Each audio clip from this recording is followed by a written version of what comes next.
প্রচারই প্রসার বন্ধু। মানুষ যত দেখবো যে আমি জহির ভাইয়ের কাছের লোক, ততই আমার সম্মান করবে। সম্মান করবো না দোস্ত, ডরাইবো। ওই একই কথা।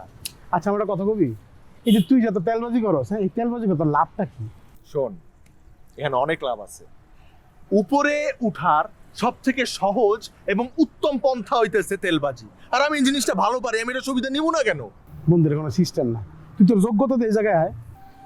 শোন, নিজের যোগ্যতা দিয়ে কিছু করা এটা তো একটা লেন্দি প্রসেস, অনেকদিন সময় লাগে।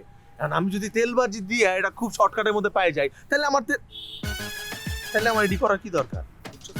মানে শোন, ভাইয়ের আশপাশের মানুষগুলো দেখছস না, কতদিন ধরে ভাইয়ের পিছনে লাগে আছে। তারা কিছু করতে পারছে? কিচ্ছু করতে পারে নাই। আর আমি এই তেলবাজি দিয়া কত জলদি ভাইয়ের কাছের লোক হয়ে গেছি। সবাই একটু তেলবাজি পছন্দ করে, বুঝোস না? আমিও তো পছন্দ করি। তুই মাঝে মধ্যে আমার তেল মারস না, এমনি এমনি তেল মারস। আমি কি বুঝি না মনে করছস? আমারও তো ভালো লাগে, আমি তো কিছু কই না। আমাদের এই পাও ধরার ছবিতে বিলবোর্ড বানিয়ে দিব। আরে মানুষকে বুঝাই দেবো না আমি ভাইয়ের কত কাছের।